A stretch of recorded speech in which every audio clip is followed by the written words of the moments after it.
Hi there, welcome to SANCCOB.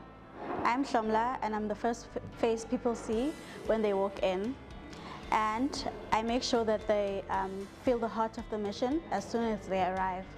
Most people walk in curious and most excited, but what they all feel is hope. This place radiates care, whether it's a school group learning about conservation or a rescued penguin. We make sure they all feel connected. The front desk isn't just admin. It's a bridge between the public and our penguins. I help coordinate adoptions, guide volunteers, and share urgent updates. Every conversation is a chance to inspire someone to care more deeply. Every item here tells a story, whether it's a children's book or a bracelet.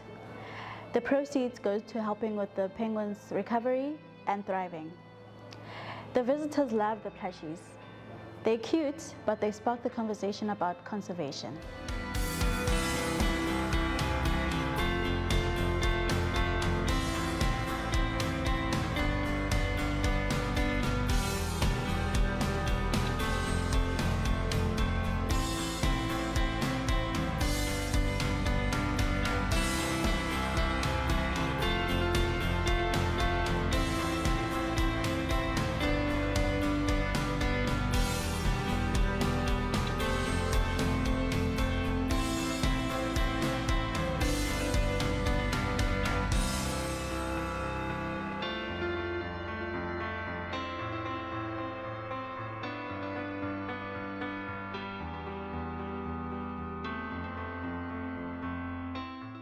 I hope you guys are good. My name is Somila and I'll be your tour guide for today.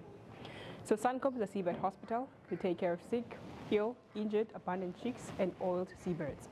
So our mission or aim is to reverse the decline of the African penguin population through rescuing, rehabilitating and release. So release of the fully recovered seabirds back to their natural habitat, meaning back to the wild. So SANCCOB was established back in 1968 by this remarkable lady named Althea Louise Berman in response to an SOSN oil spill that occurred in April 1968. So SOSN is a name of a ship.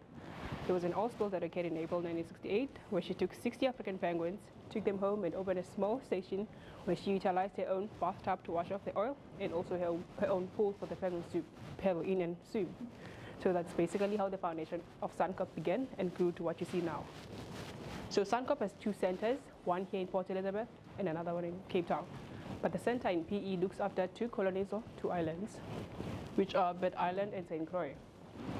So in Bird Island, you have about 1,500 breeding pairs of the African penguin population and over 200,000 Cape Garnets. So that white bird there, that's a Cape Garnet. So we have over 200,000 of those in Bird Island. So also in Bird Island, we also have SANCCOB rangers there that monitor the island and also search for the sick, ill, injured, or abandoned chicks. So if they found one, they contact the center to come and collect and admit, since we're a seabird hospital. In St. Croix Island, we have less than 1,000 breeding pairs. That is because of the noise pollution caused by the sheep that are headed to the harbor. So they migrate to other islands or die of hunger. There's a lot of fishing happening there, so they die of hunger.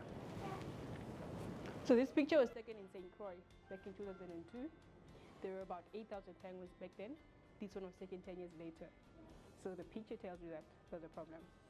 This one was taken this year, 2025. There still isn't any change, but the number keeps on decreasing and decreasing. So the reason for the decline is pollution, overfishing and all spills. Pollution, especially plastic waste, because they always tend to think it's food. So they would swallow that, thinking it's food and choke. Overfishing, that's our main threat. So overfishing occurs when there's a competition between the fishing companies. So the African penguins or seabirds have to compete with the fishing companies that are already competing amongst themselves. So obviously they will lose because there are more fishing companies. And also oil spills. Oil spills occurs when there's a ship-to-ship bunkering or fueling at sea. So during that process of refueling, oil could leak or spill in the ocean. And if it reaches the penguin's feathers like this one, it affects their waterproof. So they become non-waterproof. And also sometimes it depends on the type